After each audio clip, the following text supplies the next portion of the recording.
सुप्रभात विद्यार्थियों, आप सभी का कक्षा 7 के अंतर्गत हिंदी अध्ययनशाला में स्वागत है।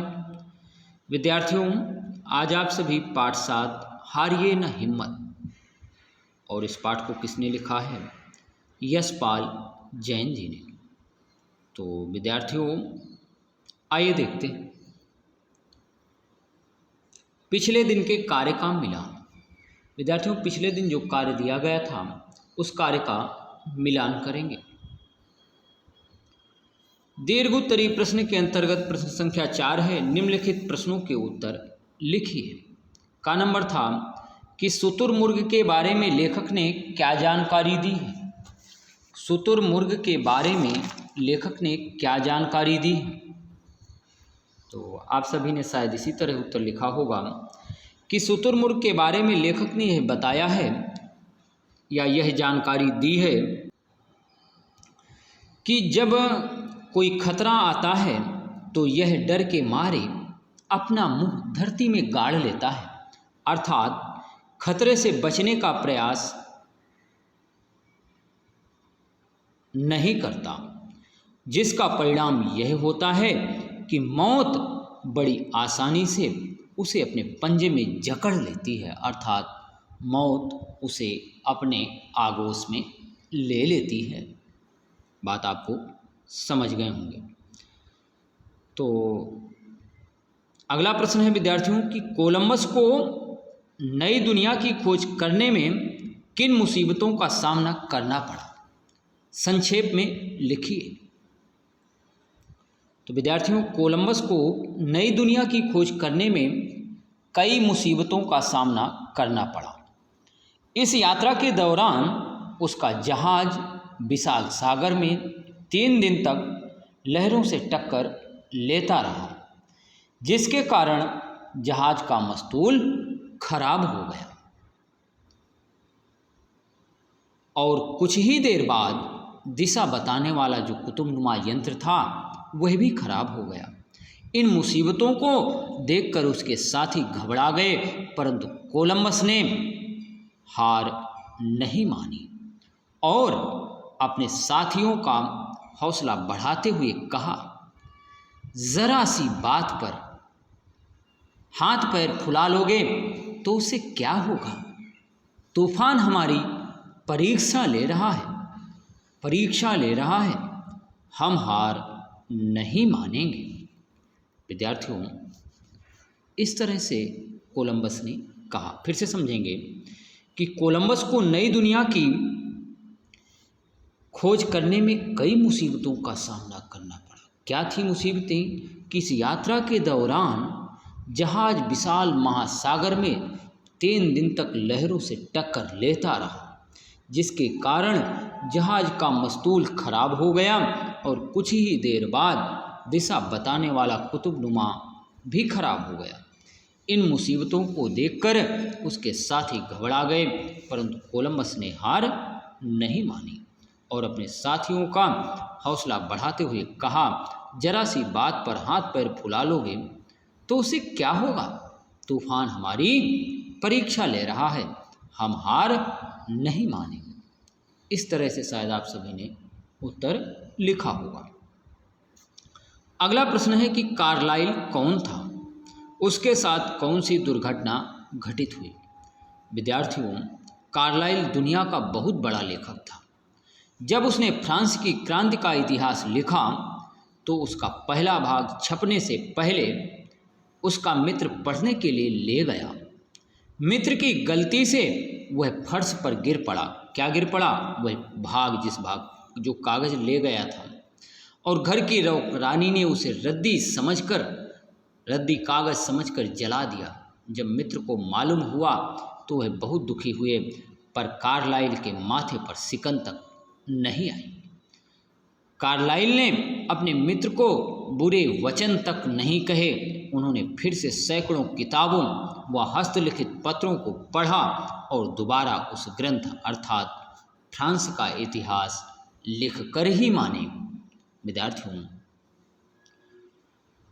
तो फिर से समझेंगे कि कार्लाइल दुनिया का बहुत बड़ा लेखक था। जब उसने फ्रांस की क्रांति का इतिहास लिखा तो उसका पहला भाग छपने से पहले उसका मित्र पढ़ने के लिए ले गया। मित्र की गलती से वह फर्श पर गिर पड़ा और घर की नौकरानी ने उसे रद्दी समझकर जला दिया। जब मित्र को मालूम हुआ तो बहुत दुखी हुए, पर कार्लाइल के माथे पर सिकन तक नहीं आई। कार्लाइल ने अपने मित्र को बुरे वचन तक नहीं कहे। उन्होंने फिर से सैकड़ों किताबों व हस्तलिखित पत्रों को पढ़ा और दोबारा उस ग्रंथ पर अर्थात फ्रांस का इतिहास लिखकर ही माने। अगला प्रश्न है विद्यार्थियों कि विनोबा जी का कौन सा कथन आपको प्रेरणा देता है।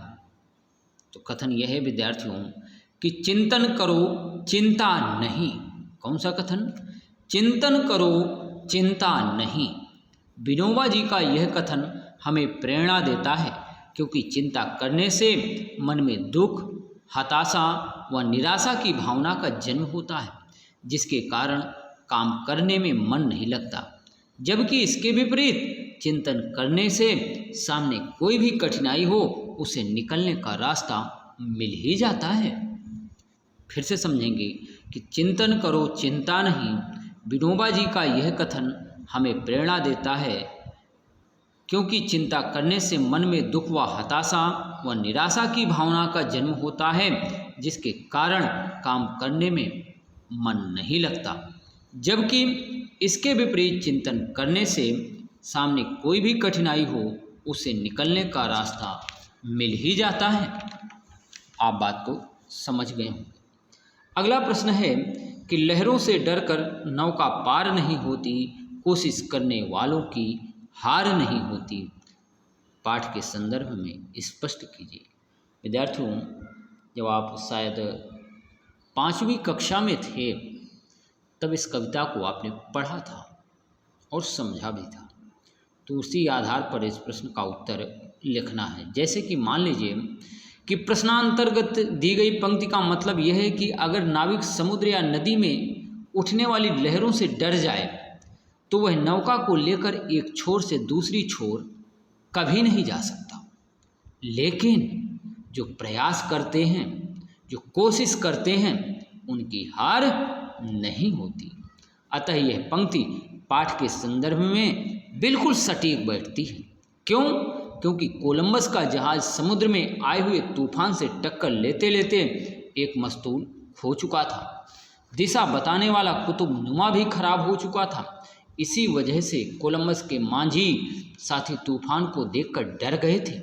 उन्हें बचने की कोई उम्मीद नहीं दिख रही थी, परंतु कोलंबस ने हार नहीं मानी और वह साहसी था। उसने अपने साथियों का हौसला बढ़ाया और अंत में हार ना मानने के कारण ही वह नई दुनिया की खोज कर सका।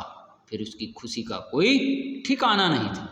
इस तरह से विद्यार्थियों इन प्रश्नों के उत्तर आप सभी को लिखना है। इसके पश्चात विद्यार्थियों प्रश्न संख्या 5 है और प्रश्न संख्या 5 का उत्तर आप सभी स्वयं से लिखेंगे कि मांझियों से कोलंबस ने क्या कहा। बात को समझ गए होंगे। पाठ पढ़ेंगे। कोलंबस की बात किस तरह सच निकली, इस गद्यांश से आपने क्या सीखा। तो इस गद्यांश को पढ़िए, गद्य खंड को, और फिर समझ करके इन प्रश्नों के उत्तर अभ्यास पुस्तिका में लिखे होंगे। तो विद्यार्थियों, भाषा बोध प्रश्न है, निम्नलिखित शब्दों से वाक्य बनाइए। इस प्रश्न का उत्तर आप सभी को अभ्यास पुस्तिका में करना है। सहानुभूति, शुतुरमुर्ग, कोलंबस, हस्तलिखित और पुलकित ये शब्द हैं। इनसे क्या करना है? वाक्य बनाने हैं। इनका प्रयोग करके वाक्य बनाना है और इसे अभ्यास पुस्तिका में लिखेंगे। अगला है, नीचे दिए शब्दों के 3-3 पर्यायवाची शब्द लिखेंगे। तो आप पाठ्य पुस्तक खोलेंगे कि तो देखेंगे कि उस साइड में जगह है, तो एक लाइन खींच लेंगे और वहाँ से ऊपर से लिखेंगे कि हिम्मत। हिम्मत का अर्थ है, हिम्मत का पर्यायवाची शब्द है साहस, पराक्रम, बहादुरी। क्या है? साहस, पराक्रम, बहादुरी। और हवा का पर्यायवाची शब्द है पवन, वायु, समीर, वात। क्या है? पवन, वायु, समीर, वात। इसके पश्चात विद्यार्थियों पानी का पर्यायवाची शब्द है सलिल, नीर, तोय, अम्बु। क्या है? सलिल, नीर, तोय, अम्बु। पक्षी का है, पक्षी का पर्यायवाची शब्द है अंडज, विहग, परिंदा। और आकाश का पर्यायवाची शब्द है विद्यार्थियों गगन, नभ, अंबर, व्योम। इस तरह से इनके पर्यायवाची शब्द आप सभी को लिखना है। तो आज आपने क्या सीखा? पर्यायवाची शब्द और अनेकार्थक शब्द। अनेकार्थक शब्द यहाँ हैं जैसे कि नीचे दिए गए, यहाँ पर होना चाहिए, यहाँ पर विद्यार्थियों दिए गए होना चाहिए नीचे के बाद, नीचे दिए गए, नीचे दिए गए शब्दों के अनेकार्थक शब्द लिखिए। पर का अर्थ ऊपर भी होता है और पर का अर्थ परिंदा भी होता है। जैसे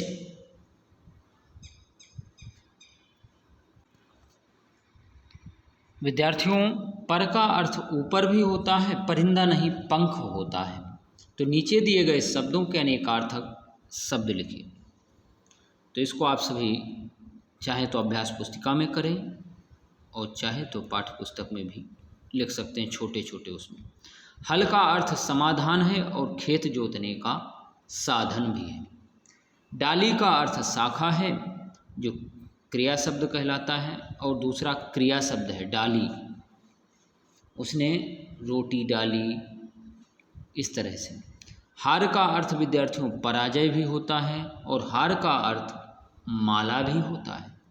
पाल का अर्थ जहाज या नाव को चलाने वाला कपड़ा, और क्रिया शब्द है पालना, बच्चों को पाल रहे हैं, इस तरह से ये शब्द हैं।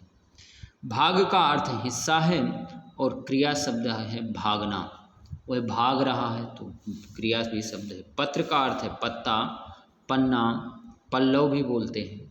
मत का अर्थ है विद्यार्थियों विचार, और इंकार सूचक शब्द भी है। अगला है विद्यार्थियों प्रश्न संख्या 9। तो इसे आप सभी जो है सर्वनाम शब्दों को छांटकर उनके भेद लिखिए। तो सर्वनाम शब्दों को पढ़ना है और पढ़ने के बाद उनको अंडरलाइन कर देना है। अंडरलाइन करने के पश्चात यहाँ सामने जो जगह दी गई है यहीं उनके भेद का नाम लिख देंगे। इसके पश्चात प्रश्न संख्या 10 है। प्रश्न संख्या 10 को अभ्यास पुस्तिका में करना होगा। अगर नहीं आ रहा है तो इसे बताया जाएगा अगले दिन और फिर समझ करके करेंगे। इसे अभ्यास पुस्तिका में ही करना है। विद्यार्थियों आज का bonus question of the day है, अपने से बड़ों के लिए किस सर्वनाम का प्रयोग किया जाता है? इसका उत्तर आप सभी ऑनलाइन एग्जाम के द्वारा देंगे। अच्छा, कुछ लोग प्रश्न सही से नहीं पढ़ते और सीधे उत्तर कर देते हैं, जो कि गलत हो जाता है। विद्यार्थियों लेखन कार्य है कि पाठ 7 पढ़ें व समझें। प्रश्न संख्या 6, 8 अभ्यास पुस्तिका में व 7, 9 पाठ्य पुस्तक में करें। तो यानी कि 10 करना चाहें तो करेंगे नहीं, अगले दिन का वीडियो समझ करके करेंगे। तो धन्यवाद, बाय, फिर मिलेंगे।